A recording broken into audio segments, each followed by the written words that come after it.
Hello students, my name is Hiral Lodhia from JMP English Medium School.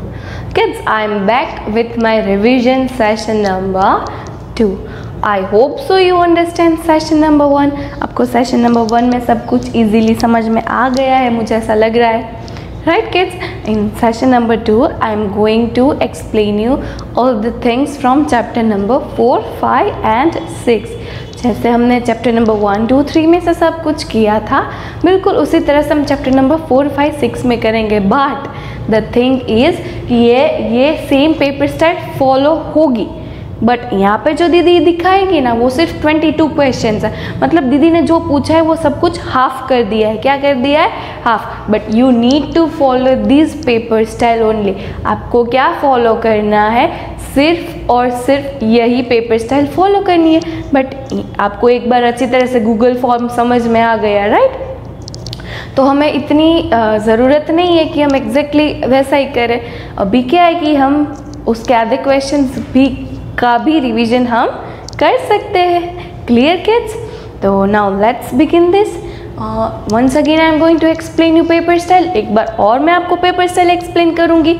Question number 1 to 10 है MCQ, multiple choice questions. आप में से 4 options होंगे, उनमें से आपको कोई भी करेक्ट वाला ऑप्शन टिक करना है. फिर है क्वेश्चन नंबर 11 से 18 तक, उनमें है ट्रू और false. If the statement is correct then you need to tick on true, and if the statement is wrong then you need to tick on false. फिर है question number 19 to 22, that is fill in the blanks. उनमें 4 options होंगे, फिर कोई भी एक blank होगी, उसके नीचे ABCD होंगे. उनमें से ऊपर वाले ABCD में से कोई भी करेक्ट आंसर है तो उसमें से हमें टिक करना है. Now next question number 23 to 26, that is also same, again fill in the blanks. Now next question number 27 to 29, that is matches. वो लास्ट टाइम आपको थोड़ा सा कॉम्प्लिकेटेड लगा था ना, फिर अगेन हम इसी सेशन में करेंगे तो बहुत ही इजी हो जाएगा, right? Now again question number 30 to 32 is matches. Now next question number 33 to 36, that is answer in one word, that is from meanings. Answer in one word किस में से लिया है? मीनिंग्स में से लिया है, right? Now next question number 37 to 40, that is in answer in one sentence. वो क्या है? Answer in one sentence. We already wrote answer in one sentence in our CWs from textbook, right? So let's begin our today's revision session. Kids, here I am going to display image. यहाँ पे आपको half ही questions दिखेंगे, okay? But हमें करना क्या है? यही paper style follow करनी है. क्लियर? पर यहाँ पे 4, 5, 6 के कितने क्वेश्चंस हैं? आधे. Now question number 1 to 5 MCQ. उसमें number 1, the top layer of the earth. A sand, B soil, C rock या D पेबल्स. हमारे अर्थ का टॉप लेयर कौन सा है? सैंड, सॉइल, रॉक या pebbles? Yes, our top layer is of soil. Then our answer is B soil. Now next number 2, the grainy part of the soil. Soil में जो grainy part होता है उसको क्या बोलते हैं? A red soil, B sand, C pebble या D humus? Yes, grainy part is called sand. grainy part होता है उसको हम क्या बोलते हैं? sand. हम sand से खेलते हैं ना, तो our answer is B sand. Now 3, a living thing that flies with wings. ऐसे living things जो wings से fly करते हैं. A lizard, B birds, C mice या D silt? lizard के पास wings नहीं होते हैं, mice के पास नहीं होते हैं, silt के पास तो नहीं होते हैं, तो क्या बचा? Yes, our answer is birds, B. Now number 4, the process by which a solid changes into liquid. ऐसी process जो solid में से हम liquid में उसको करते हैं, तो वो हमें क्या चाहिए? वो कौन सी process है? A freezing, B condensation, C melting या D evaporation? Yes, our answer is melting. अगर कोई भी सॉलिड चीज़ को हमें लिक्विड में कन्वर्ट करना है, इसका मतलब हमें उसको मेल्ट करना पड़ेगा। Then our answer is melting. Now last one, fifth, water we drink is in this form. Water जो है वो कौन से फॉर्म में होता है? A liquid, B solid, C gas या डी सॉलिड्स? यस, हम जो पानी पीते हैं वो लिक्विड फॉर्म में होता है, right? Then our answer is A. Now next question, वो है क्वेश्चन नंबर 6 to 10। क्या है? ट्रू और फॉल्स। क्या है? ट्रू और false. If our statement is correct then we are going to tick on true. If our statement is false, then we tick on false. 6, fish swim in water using their gills. Fish है वो water में gills से swim करती है? No, उसके पास अपने fins होते हैं, उस फिश के पास गिल्स होते हैं, बट उससे वो ब्रीद करती है, राइट? तो this statement is absolutely incorrect. ये स्टेटमेंट इनकरेक्ट है। तो हमें कहाँ पे टिक करना है, ए या B?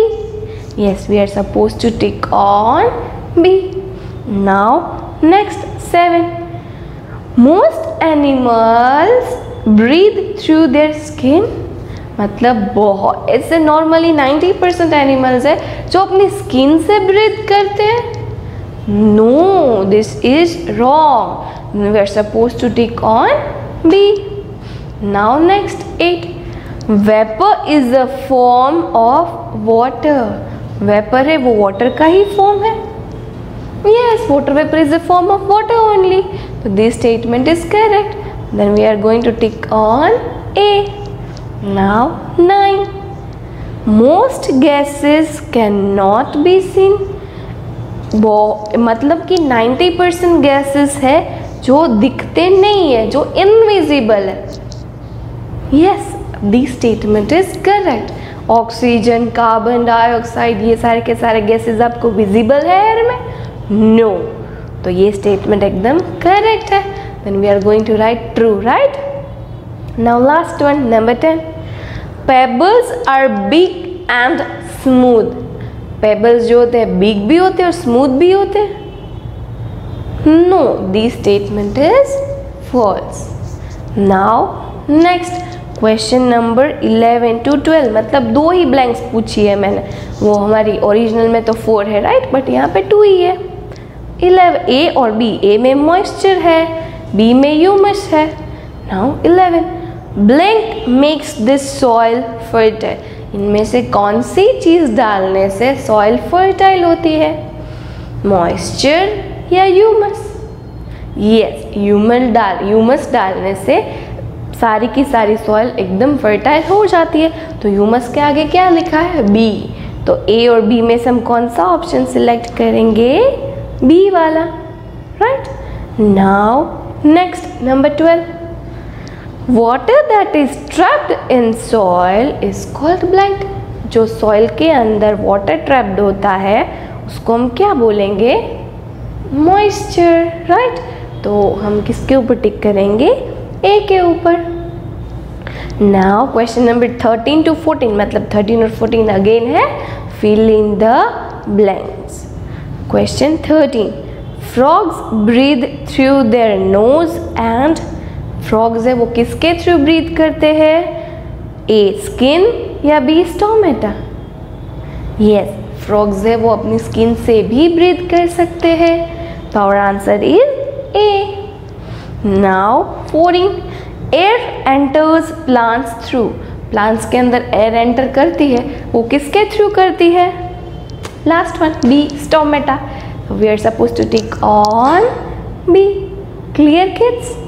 Now next question number 15 to 17, that is match the following.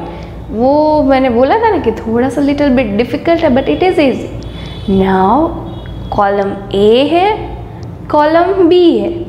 Column A में है 15, 16, 17 डॉग, गैसेस, ब्लैक सॉइल।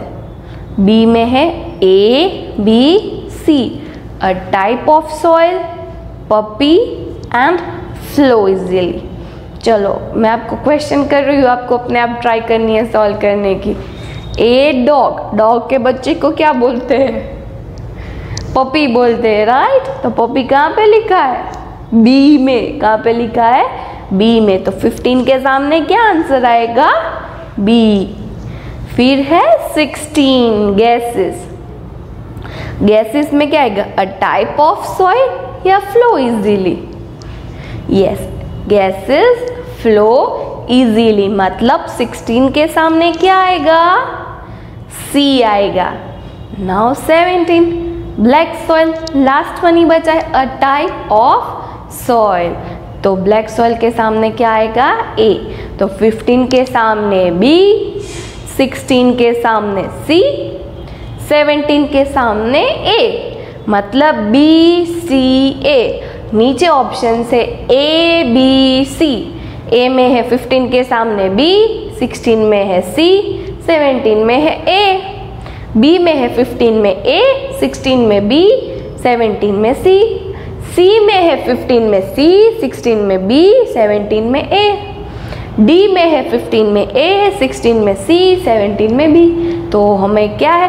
15 के सामने बी, 16 के सामने सी, 17 के सामने ए, मतलब बी सी ए। वो ए बी सी डी में से किस में है?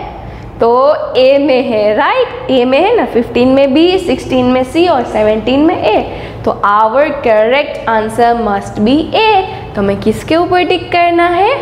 ए के ऊपर टिक करना है। किसके ऊपर टिक करना है किड्स? ए के ऊपर। किड्स मैचेस में क्या है? थोड़ा सा डिफिकल्ट है, जैसे मैंने लास्ट सेशन में बोला था। आपको लगेगा कि एक ऑप्शन तो इसमें से करेक्ट है अगर दूसरा टिक कर दिया है तो, बट नहीं, यहाँ पे आपको 3 मार्क्स एक में से ही मिलेंगे। अगर तीनों के तीनों राइट है एक ऑप्शन में तो आपने वही ऑप्शन टिक किया है, तभी आपको 3 मार्क्स स्कोर होंगे, अदरवाइज आपके डायरेक्टली 3 मार्क्स कट हो जाएंगे। So you need to be careful more in matches. Clear kids? So here we completed our match, the following also. Now question number 18 to 20, that is answer in one word. Kids answer in one word किस में से learn करने हैं? Meanings में से, right. हर एक chapter में meanings 5 ही है, please learn it very well. Okay, यहाँ पे कोई एग्जाम्पल्स है जो मैंने लिए हैं, so you will getting to know more clear idea. Now 18, the length of time for which an animal और अ प्लांट कैन लिव। कोई भी एनिमल और कोई भी प्लांट अगर उसकी लेंथ मेजर करनी है तो हम उसको क्या बोलेंगे? Even kids, we human beings are also living particular time period, right. Then what we are suppose to tell, मतलब हम उसको क्या बोलेंगे? A life span, B chlorophyll, C nectar या D curd? Yes, life span बोलेंगे। क्या बोलेंगे? Life span. A life span. क्यों लाइफ स्पान? क्योंकि कोई भी किसी की भी ड्यूरेशन हमें लेंथ में मेजर करनी है, मतलब हम उसकी लाइफ स्पान होती है, राइट। हर एक की लाइफ स्पान अलग अलग होती है, बटरफ्लाई की, डॉग की, ह्यूमन बींग्स की, अलग अलग थिंग्स की, right. Clear? Now next number 19, to turn something liquid into solid। अगर कोई भी चीज़ हमें लिक्विड में से सॉलिड में करनी है तो हमें क्या करेंगे? मैं आपको एग्जांपल दे रही हूँ, जैसे कि वाटर है वो हमें आइस क्यूब में कन्वर्ट करना है, लिक्विड में से सॉलिड में कन्वर्ट करना है, तो हम कौन सी प्रोसेस करेंगे? ए इरोजन, बी फ्रीज, सी प्रिवेंट या डी मेल्ट? यस, हम उसको क्या करेंगे? फ्रीज करेंगे।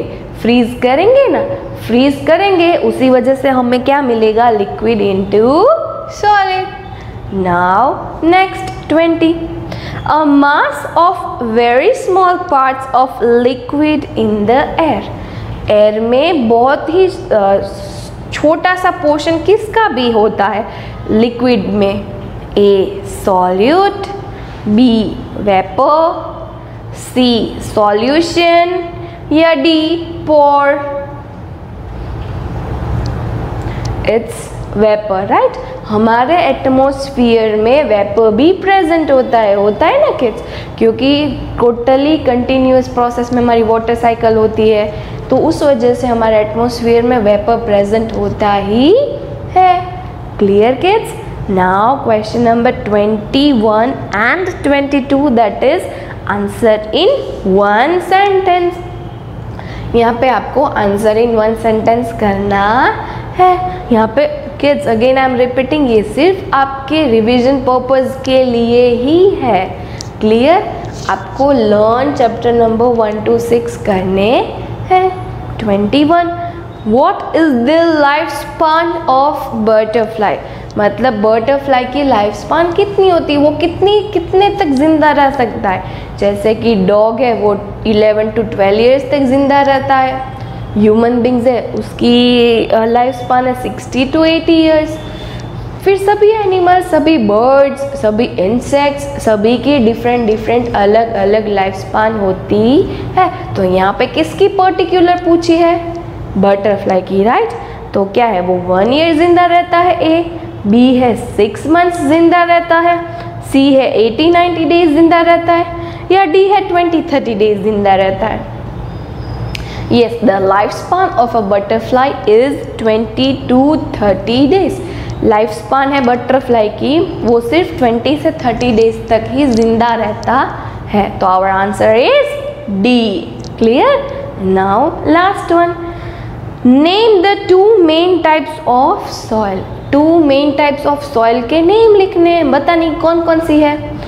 ए black and red, B white and purple, C grey and orange, या D yellow and violet.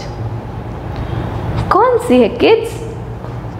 A black and red soil is, they both are the main types of soil, right. ये दोनों main types of soil है, right kids? Clear? So here we completed revision of chapter number 4, 5 and 6। यहाँ पे हमारा revision होता है खत्म of chapter 4, 5, 6। Session number 1 में हमने क्या किया था? रिवीजन सेशन 1 में चैप्टर नंबर 1, 2, 3। यहाँ पे सेशन नंबर 2 में 4, 5, 6। तो I hope so you understand. Revision session 1 में हमने किया था वो एग्जैक्टली किस फॉर्म में था? गूगल फॉर्म में, जैसे आपको पूछने आने वाला है बिल्कुल उसी फॉर्म में था, right kids? Now kids, practice, you need practice, because ये ऑनलाइन एग्जाम आप पहली बार दे रहे हो, आपके सभी मार्क्स काउंट होंगे। एक क्वेश्चंस 2 बार रीड करके अच्छी तरह से क्रॉस मतलब कि कंफर्म करके टिक करना, अदरवाइज देखोगे कुछ करोगे कुछ तो भी आपके मार्क्स जाएंगे। ये मार्क्स आपके बहुत अच्छी तरह से काउंट होने वाले हैं, राइट? तो please do it very well kids. यहाँ पे जो मैंने आपको पढ़ाया है ना वो विथ आंसर्स था। क्या था?